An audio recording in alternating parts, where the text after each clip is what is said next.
के खंजीर का गोश्त खाएंगे? क्या हो गया मैं मुस्लिम उम्मा को? हम मुंह भी नहीं खोल सकते। हमें डर है कि हम मुंह खोलेंगे तो मेरा दोस्त मुझसे नाराज होगा, मेरी दोस्ती टूट जाएंगी। हमें गैर मुसलमानों की दोस्ती अल्लाह के दोस्ती से ज्यादा प्यारी है। अफसोस की बात है। हमें डर है कि अगर जो कस्टमर्स मेरे दुकान पे आते हैं, जो कस्टमर्स दुकान पे आते हैं, अगर मैं उन्हें इस्लाम के बारे में कहूंगा तो वो कस्टमर भाग जाएंगे। हमें उस कस्टमर से ज्यादा मोहब्बत है अल्लाह ताला से ज्यादा। हमें गैर मुसलमान दोस्तों से ज्यादा मोहब्बत है, इसीलिए हम डरते हैं कि मुंह खोलेंगे तो उनका दिल टूट जाएगा, हम मुंह खोलेंगे तो दोस्ती टूट जाएंगी। हमें इनकी दोस्ती अल्लाह के दोस्ती से ज्यादा प्यारी है। अफसोस की बात है, हम मुंह भी नहीं खोल सकते। और अल्हम्दुलिल्लाह सुम्मा अल्हम्दुलिल्लाह, इस्लाम की दावत देना बहुत आसान है, कठिन काम, लेकिन सिर्फ थोड़ी हिम्मत होना चाहिए और कुछ नहीं।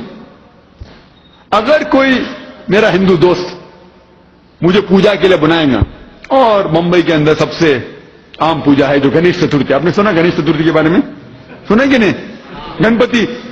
हाँ, अगर मेरा हिंदू जानने वाला मुझे गणपति के लिए बुलाएगा और अगर मुझे प्रसाद देगा, तो मैं उससे सिर्फ एक आसान सवाल पूछूंगा कि गणपति कौन है, ये गणेश कौन है? तो मेरा दोस्त मुझसे फरमाएगा कि गणपति भगवान शिवा, लॉर्ड शिवा का बेटा है। और वो कहेगा कि एक दिन जब शिवा घर से बाहर निकलते हैं तो उसकी बीवी पार्वती अपने जिस्म का मैल निकाल के एक बेटा पैदा करती है और उस बेटे से कहती है कि आप घर के दरवाजे पे खड़े रहो और मैं आराम कर रही हूं, घर में किसी को भी अंदर आने मत देना। और कुछ दिन बाद जब शिवा अपने घर पे लौटता है और वो घर में दाखिल होना चाहता है तो ये लड़का उसे रोकता है, कहता है कि मेरी वालदा, मेरी मां आराम फरमा रही है, आप घर में नहीं जा सकते।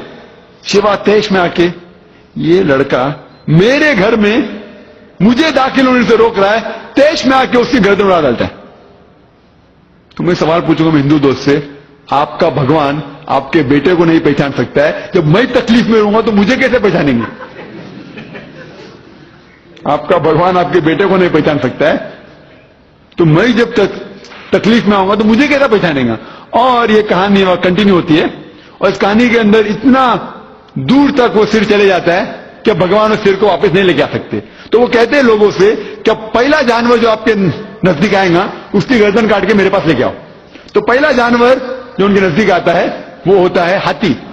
तो हाथी की गर्दन काटते और शिवा के पास लेके आता। शिवा इस हाथी की गर्दन को, इस हाथी की मुंडी को अपने बेटे के ऊपर लगाता है और वजूद में आता है गणेश, गणपति।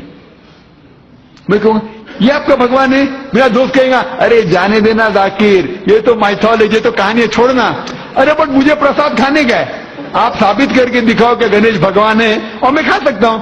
ये कुरान में लिखा गया है कि अगर अल्लाह के नाम के ऊपर कुछ चीज दी गई है तो मैं इसे खा सकता हूं। अब साबित करके दिखाओ कि ये अल्लाह है, ये खुदा है और मैं प्रसाद खाऊंगा। अरे जाने देना जाकिर, ये सिर्फ कहानी है, लेकिन मुझे प्रसाद खाने का है। आप साबित करके दिखाओ कि गणेश खुदा है और मैं खाना खा सकता हूं। तो अभी वो भाग रहा, मैं उसका पीछा कर रहा हूं। हमें मुंह खोलना चाहिए, एक आसान सवाल पूछने का, गणेश कौन है, और हमारा काम हो जाता है। हमें उसे गाली नहीं देने का। कुरान में अल्लाह सुब्हानहू व तआला फरमाते हैं सूरह अनाम में, सूरह नंबर 6 आयत नंबर 108 में कि revile not those people who worship God besides Allah, lest in their ignorance they will revile Allah subhanahu wa ta'ala। हमें वो लोगों को गाली नहीं देना चाहिए, वो लोगों को बुला भला नहीं कहना चाहिए, वो शख्स जो अल्लाह के अलावा दूसरी किसी की इबादत करते हैं, क्योंकि जहालत में वो लोग अल्लाह सुब्हानहू व तआला को गाली देंगे।